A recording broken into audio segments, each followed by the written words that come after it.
오늘 말씀의 제목을 읽어봅니다. 피난처가 있는 인생. 실감이 안 나시면 반대말로 읽으면 돼요. 피난처가 없는 인생.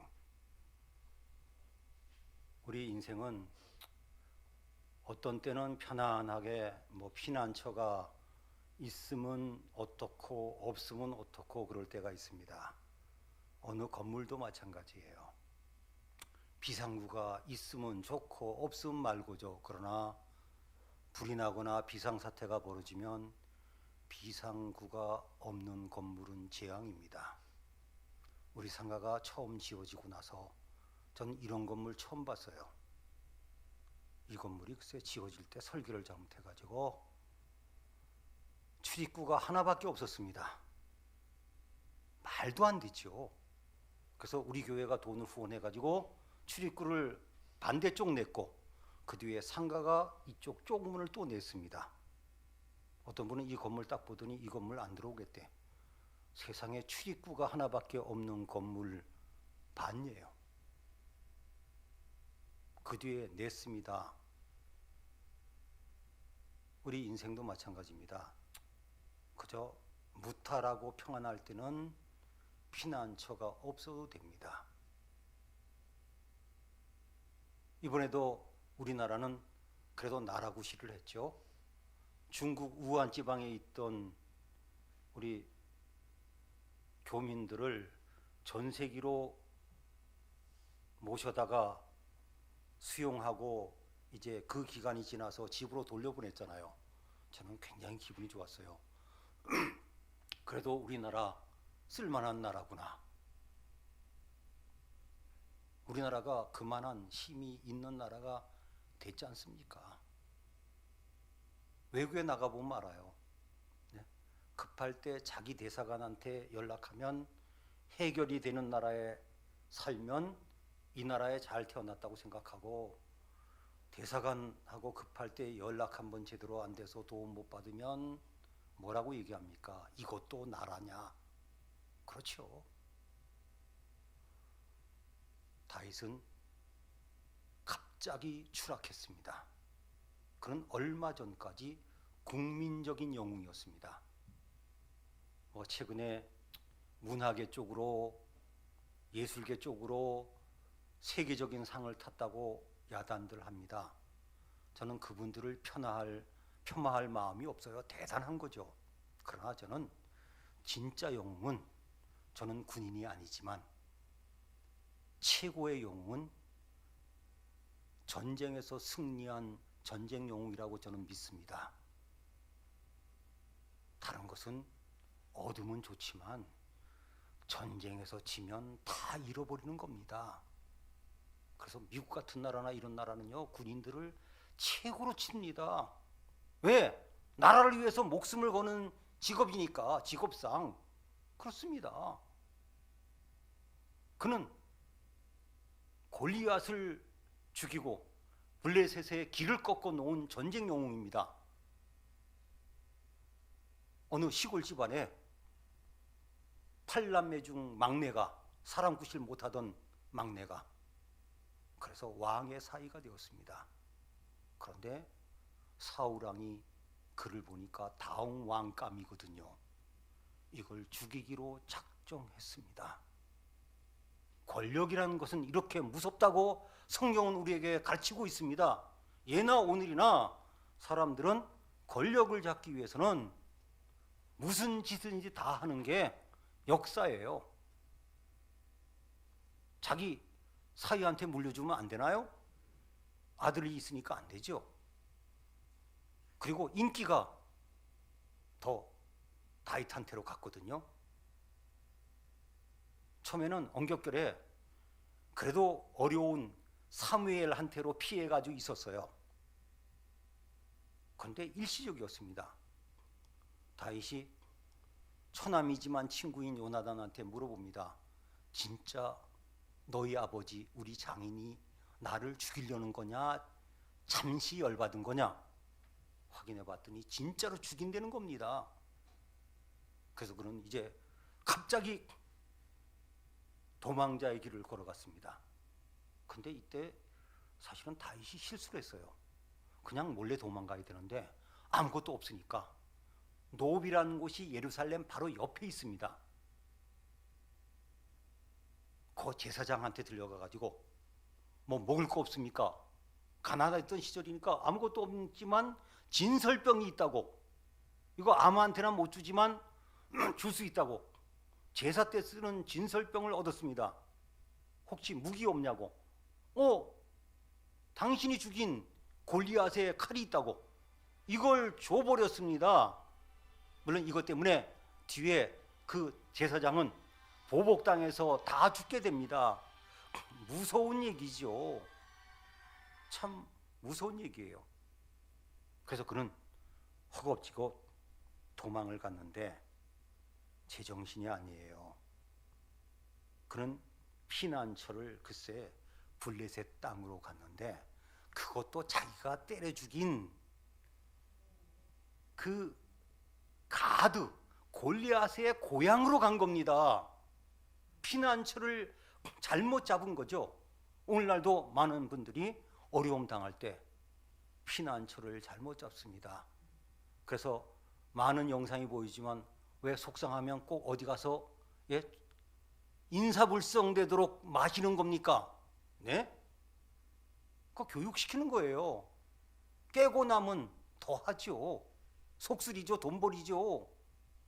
피난처를 잘못 잡아요. 오늘날도 많은 사람들이 어렵고 힘들고 못 견딜 때 피난처를 잘못 잡습니다.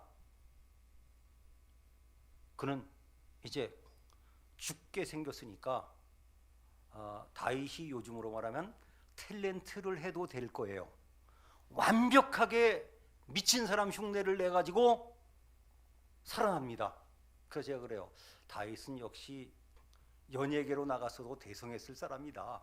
얼마나 연기가 완벽한지.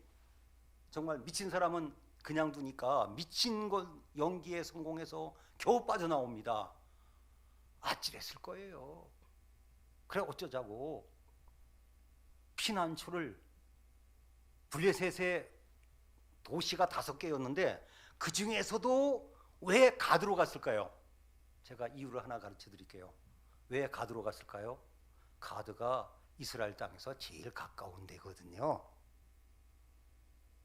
제일 가까우니까 급하게 그냥 아무 데고 도망간 겁니다. 아무 생각 없이 하나님의 도우심으로 살아났습니다. 그래서 그때 쓴 시가 있습니다. 시편에. 그가 그래서 가드에서 가까운 쪽에 있는 곳으로 이제 피난처를 삼았는데 그것이 오늘 말씀의 아둘람입니다. 이 아둘람은 제가 참 좋아합니다. 왜냐하면 제가 라기스를 발굴할 때 그 르호보암이 15곳의 성읍을 건설했다 그랬는데 라기스와 함께 이 아둘람도 건설했던 성읍 중에 하나입니다. 그만큼 요지입니다. 이곳에는 굴들이 많습니다. 근데 문제는 또 뭐냐? 예루살렘에서 한 28km밖에 안 떨어져 가지고 혹시 알고 군사를 보내면 하루면 급습당하는 데다가 정했습니다. 왜 거기를 정했는지 모르지만 어쨌건 그곳이 아둘람입니다. 자, 이제 아둘람이 어떤 곳인지를 사진 몇 장과 또 영상으로 잠깐 보시겠습니다. 네, 이 아둘람 지역에 그 공원이 생겼는데 공원 이름이 아둘람 공원입니다. 네, 아둘람 지역입니다. 네, 바로 저 보이시는 저 언덕이 아둘람이 있었던 언덕입니다. 올라가면 저렇게 이곳저곳에 굴들이 많습니다. 그 중에 제일 큰 굴이 저 언덕에서 저곳입니다. 이곳은 19세기부터는 사람들이 안 살고 목동들이나 잠시 피하던 곳이라고 되어 있습니다. 그전에는 마을들이 있었던 곳이에요. 네, 한번 가봅니다. 굴이 여러 개가 있습니다. 작지만. 네, 아둘람굴에 왔습니다.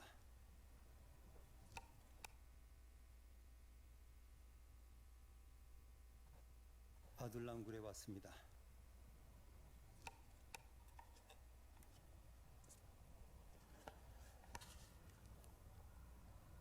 네, 바깥이고요. 가까이 가봐야 보입니다.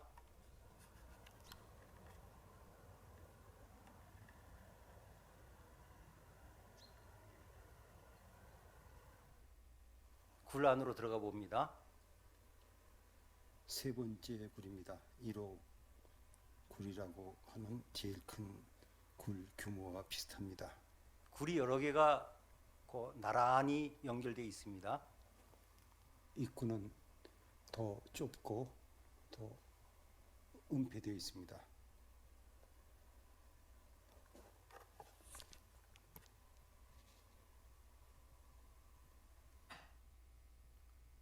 네, 그리고 이 아둘람 바로 옆에는 저 보이시는 게 뭐냐면요, 분리장벽이에요.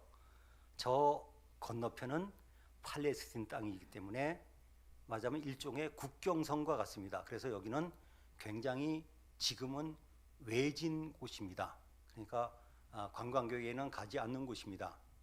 어쨌건 다윗이 400명과 머물렀던 굴은 아직까지 확인되지 않았지만 저 굴이 아둘람 언덕에 있는 굴 중에서는 제일 크고 또 조그만 굴들은 저도 여러 개를 확인한 굴입니다. 이제 이 아둘람으로 다윗이 피했는데 가족들에게 연락을 했겠지요. 가족들이 왔습니다. 제가 보기엔 가족들이 위험하니까 의지가 돼서 왔겠지만 잘못한 거죠. 아니 어쩌자고 일가족이 다 쫓아옵니까? 최소한 8남매인데 뭐 부모님, 친척들, 가족들 다 오면 몇십 명이 넘을 텐데 도망 다닐 때는 인원이 적어야 됩니다. 또 소문이 나니까 한 400명이 모였는데 그 당시 사우랑 치하에서 어려웠던 사람들, 그들이 왔습니다. 사회적으로나 여러 가지 어려움 당한 사람들, 또 빚진 사람들, 그리고 정말 마음이 원통해가지고 해결하지 못한 어려운 사람들이 모였는데 400명이나 되었습니다. 저 같으면 이랬을 거예요. 빨리들 가요. 이거 이렇게 400명씩 모여 있으면 사울왕이 알고 잡으러 오면 나 죽어요. 근데 다윗은 대단합니다. 역시 왕감이에요. 그 400명을 다 받아줬습니다. 성경에 보면 쫓아보내지 않았어요. 저 같으면 쫓아보냈을지도 모르는데 400명의 지도자가 되었습니다. 교회의 모습이에요.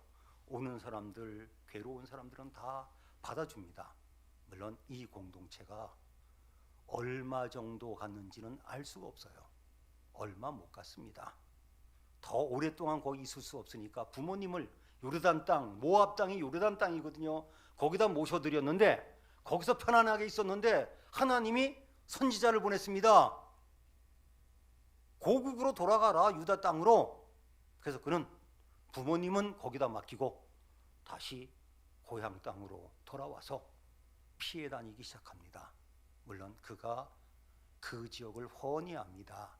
양치기 했던 지역이니까, 거리로 따져보면 양치기 했던 곳이니까 그야말로 어디에 뭐가 있고 다 알기 때문에 여기서 그는 도피 생활을 또 계속했습니다. 우리에게 피난처가 필요합니다. 매일매일 삶의 가운데서 하루 종일 지치고 못 견뎠습니까? 그날 밤 숙면하면 이튿날 새 힘을 얻을 수 있습니다. 피난처가 있는 인생이죠. 그런데 잠을 못 잘 정도로 괴로워하고 뒤척거리면 그게 쌓이면 큰일 납니다.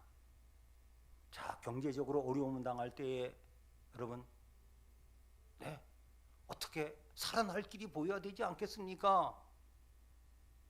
몸이 아플 때 치료받을 병원이 있어야 되지 않겠습니까? 우리 인간에서 전 삶에서 그곳이 바로 저는 어머니라고 생각합니다.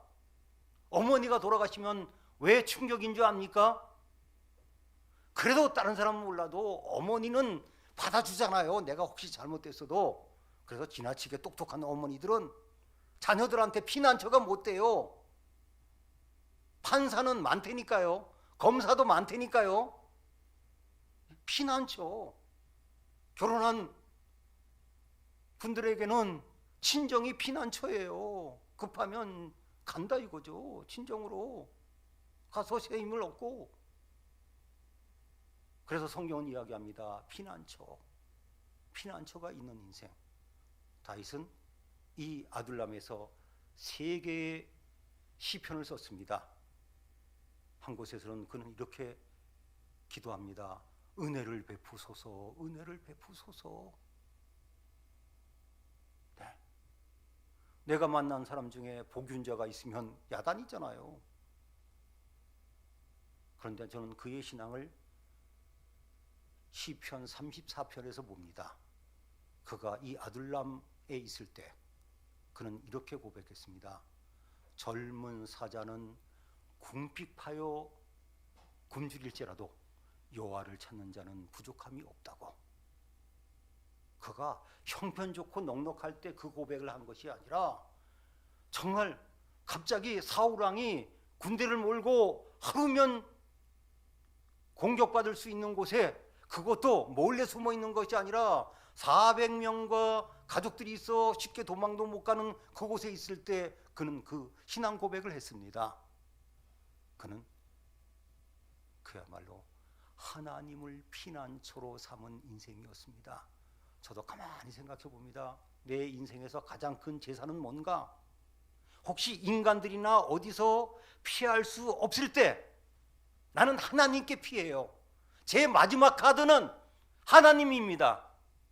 혹시 피할 데가 없고 의지할 데가 없어서 세상 사람들은 다른 방법을 쓸지 모르지만 나는 하나님께로 나아갑니다. 가만히 보니까 지금까지 그랬어요. 누굴 의지하겠습니까? 인간은 의지하려고 할 뿐이지 의지할 대상이 못 돼요. 그런 의미에서 우리 모두는 복 있는 사람입니다. 아멘. 피난처가 하나님이신 복 있는 사람입니다. 그런 의미에서 우리는 우리 가정을 아둘람으로 만들어야 합니다. 바깥으로 돌면 불행한 가정이에요. 바깥으로 돌잖아요. 가정을 아둘람으로 만들어야 합니다. 나아가서 어떤 교회는 그렇게도 이름 붙입니다. 아둘람과 같은 공동체가 되는 교회가 되자. 그렇습니다. 피난처인 교회. 국가도 그런 교회, 국가가 되면 얼마나 좋겠습니까? 그런 의미에서 우리는 감사해야 됩니다. 하나님이 우리의 피난처이십니다.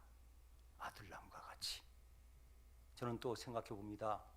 다윗이 그 후에 어려움을 이기고 왕이 됐습니다. 그가 정말로 반가운 사람들이 누구였을까요?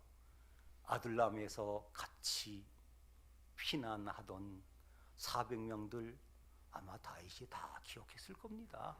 그렇죠? 400명 정도야. 얼마나 반가웠겠어요. 그들을 만나면 이렇게 얘기하지 않을까요? 우리 아둘람 동지들이라고. 목숨을 걸고 아둘람에서 같이 살던 우리 아둘람 식구들이라고 서로 반가워하지 않았을까요? 그런 의미에서 이 아둘람은 교회의 또 하나의 모습입니다. 우리 교회가 아둘람과 같이 피난처가 되고 피난처로 삼은 사람들의 공동체가 되어야 할 것입니다. 아둘람, 아름다운 그 장소, 하나님께서 피난처로 삼아주신 그 장소, 가드처럼 미친 짓을 하고 살아날 필요가 없습니다. 얼마 동안 그들은 아둘람에서 서로를 의지하며 피난처로 삼았습니다. 아둘람이 있는 인생, 바로 우리가 되어야 할 것입니다. 기도하시겠습니다. 하나님 아버지, 은혜를 감사합니다.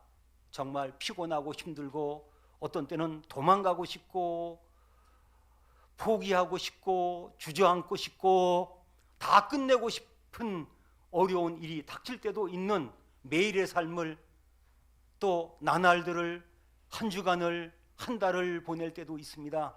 그러나 저희들이 하나님을 피난처로 삼는 신앙을 주셔서 감사합니다. 하나님을 피난처로 삼고 또 하나님께서 허락하신 아둘람과 같은 피난처에서 새 힘을 얻고 다음 길을 걸어갈 수 있는 은혜가 계속되게 해 주시옵소서. 예수님의 이름으로 기도하옵나이다. 아멘. 찬송가 365장을 부르시겠습니다.